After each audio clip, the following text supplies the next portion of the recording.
Good afternoon, everybody. How we doing? Good, good. Well, let's let these guys file out here. But you know what we just did was a little roundtable with leaders in the aviation industry. We've got leaders of labor represented.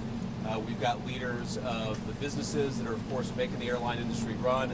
And I just wanted to hear from people about the stresses of the aviation industry in light of the fact of the shutdown.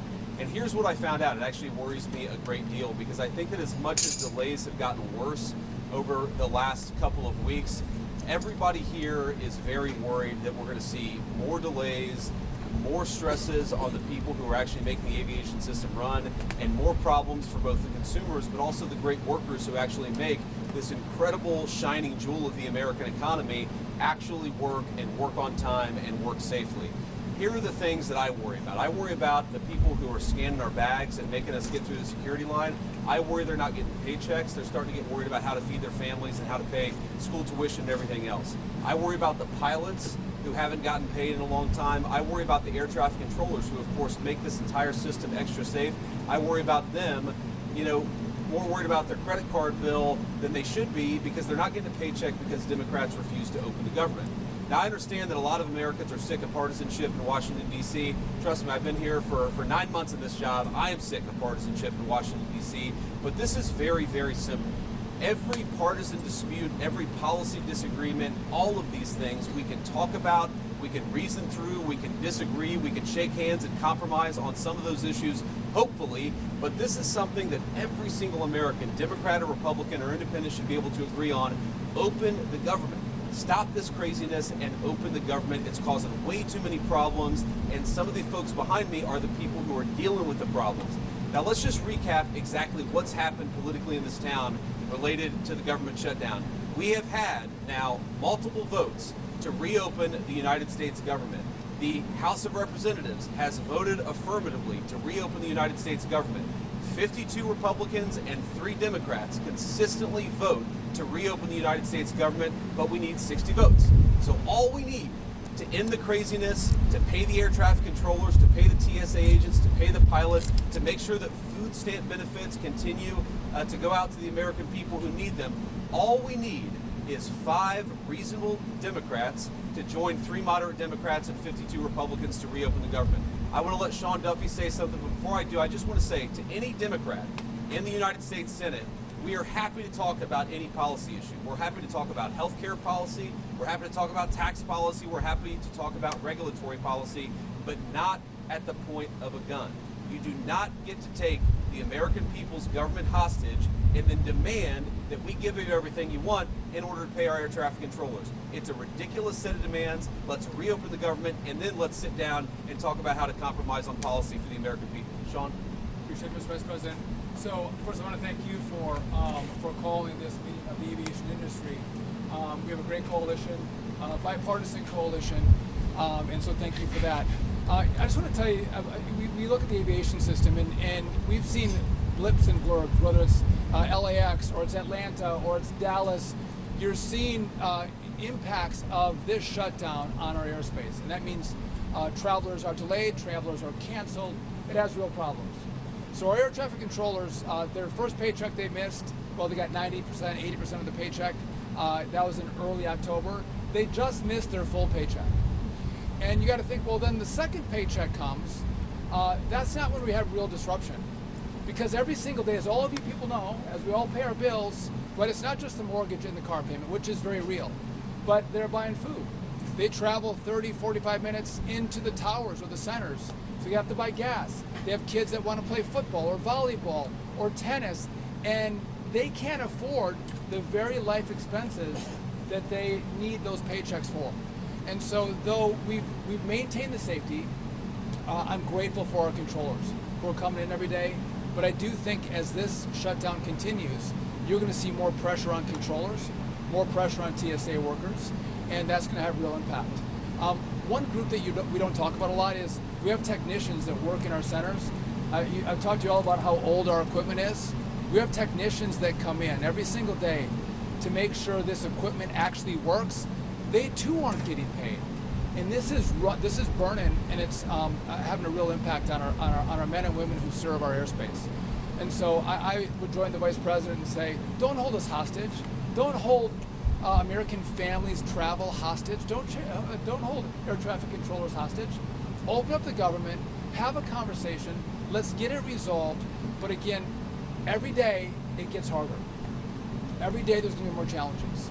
And the last point I'll make before I turn it over to Sean O'Brien's really great hair day today is the fact that a lot of our people can go through the miss of one paycheck, and it's hard for them, but a lot of them can get through it.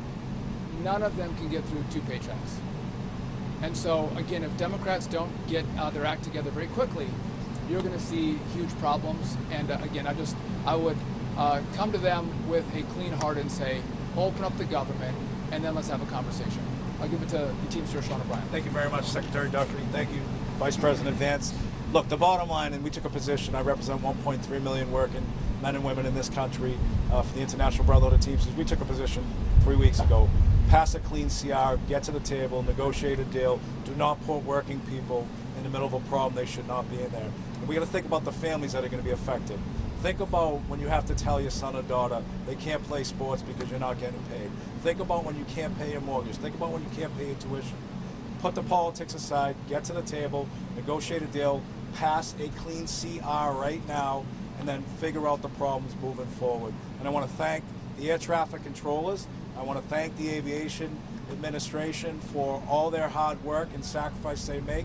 And look, security and safety of the airlines is paramount. Let's not compromise the safety and security. Pass a clean CR. Thank you. Thank you, Sean. Anybody else? Come on. Yeah. Thank you, Mr. Vice President. Thank you, Secretary Duffy. Thank you all for being here with us today. And I want to start by really thanking the professionals, the air traffic controllers, folks at the TSA, also the FAA, the people in management. They're working hard. They are keeping the skies safe. They've minimized delays. Fewer than 2% of flights have been delayed so far because of air traffic control shortages. So they've done a great job. But it's putting stress on people. It's not fair to those people. It's also putting stress on the economy. You know, the first couple of weeks this had no impact on the economy, but as every day goes by, the impacts start to grow. And airlines are a pretty good real-time indicator of the economy, and we start to see, still minor, but steep booking impact. And you see that happening in the economy. We put the whole economy at risk. And so it's been 30 days, and while I don't have a position on which partisan side and how things should be settled with healthcare, it has been 30 days. I also think it is time to pass a clean CR. Use that as the opportunity to get into a room behind closed doors and negotiate hard on the real and substantive issues that the American people want our politicians on both sides of the aisle to solve. But let's get a clean CR and get that negotiation done behind closed doors without the pressure, without putting the American workers and the American economy at risk. Great. Mr. Vice Okay, guys, President. we'll take a few questions. Yeah. Mr. Vice President. Thanks, Mr. Vice President. Mary Margaret with Daily Wire. We're coming up on the 1-year anniversary of this really tragic plane crash in D.C. Should Americans be afraid to fly while the shutdown continues? No, I don't think Americans should be afraid to fly because we've got great airline professionals who are keeping the safest aviation industry in the world afloat, but they're doing it with incredible stress. What I worry more about is that if you have, let's say, a pilot who's now missed 2 paychecks, who's now telling his kids that they can't do things that they'd like to do, who's now worried about feeding his family, maybe that guy doesn't show up to work, maybe he goes and gets a different job. That means greater delays for the American people. I worry about the air traffic controller who now has missed 2 paychecks, who's got to pay his credit card bill or his mortgage, but can't pay both, and decides, you know what, this industry is not for me. The Secretary of Transportation made a great point in private. I'm going to steal it right now because we got to get people into the air traffic control industry. We had a shortage of 2,000 people. How many of those people look to the future, see the congressional Democrats can't get their act together and say, you know what, we're not going to join air traffic controlling at all, which is going to further extend the delays. I think that we have a safe system because these guys are doing heroic things in the midst of this terrible shutdown, but why do we ask them to do so much without getting paid? Why don't we pay them so that they can be happy, they can do the best job they can do, and they're not worried about feeding their families while they're doing a very important job for all of us? Mr. Vice President. Yeah. Could you let us know your understanding of the President's comments that he wants to resume nuclear testing after more than 30 years? Does he mean the warheads themselves, the distribution, the missiles, and so forth? What's your understanding of his intention? Well, look, I'll answer that very briefly, but I really do want to focus on the shutdown that is affecting the American people. I think the President's truth speaks for itself.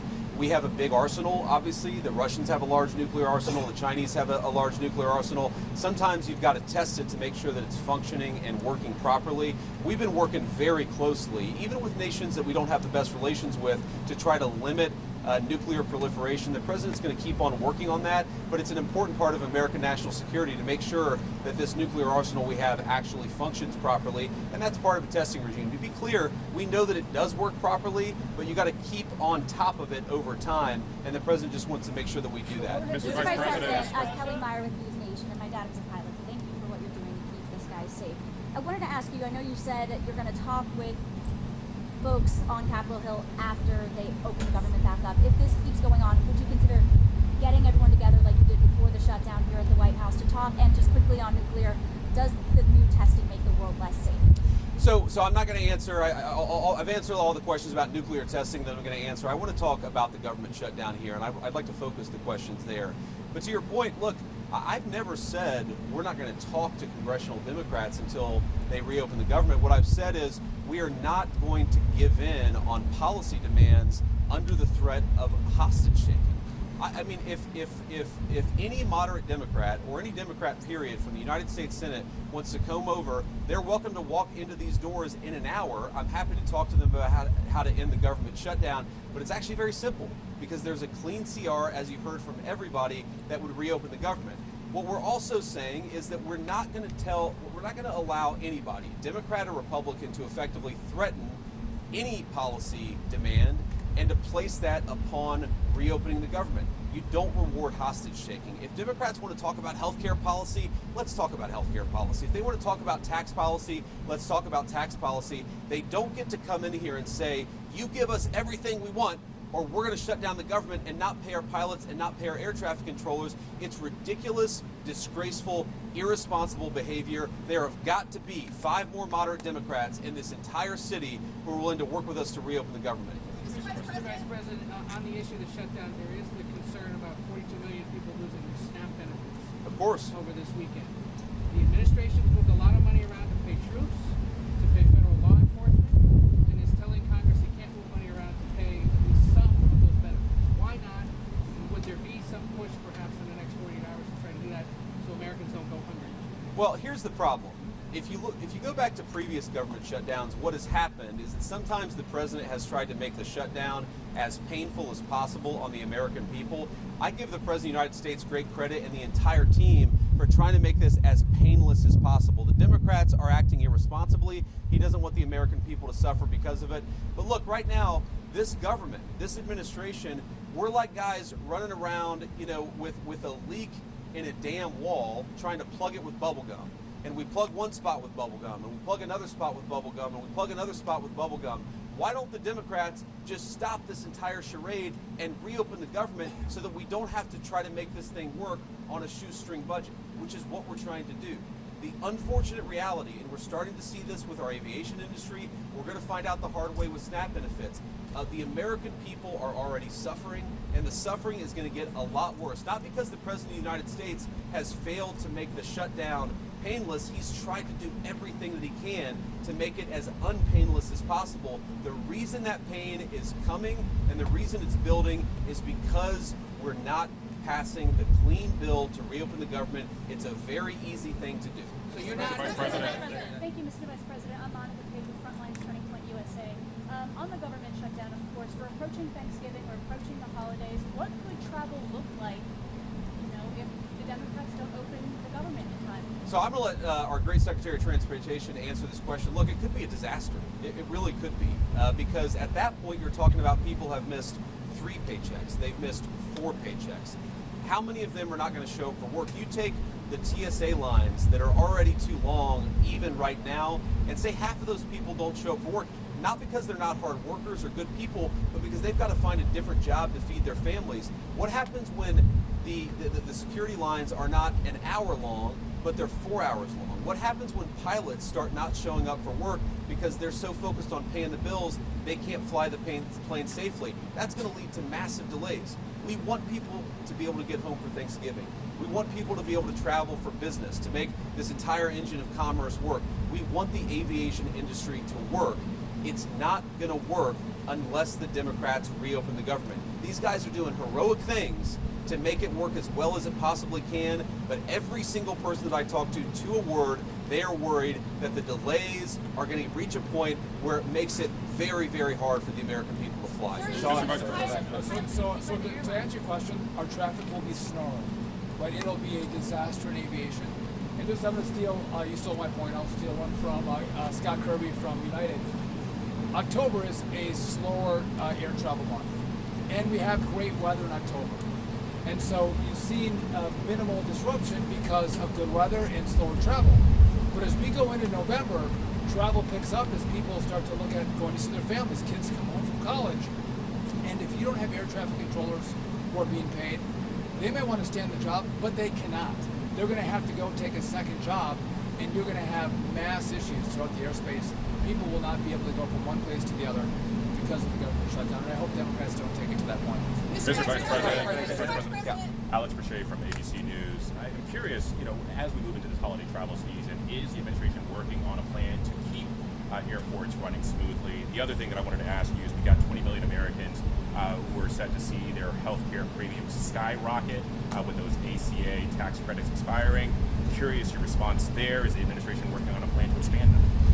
Why don't you take the question about what we're trying to do to try to limit the effects of the shutdown on aviation? I think Sean is a great person to address that, and then I'll address the health insurance premium question. Yeah, so we're working closely with NATCA, our air traffic controllers union, our technicians who work to keep the equipment safe and operational.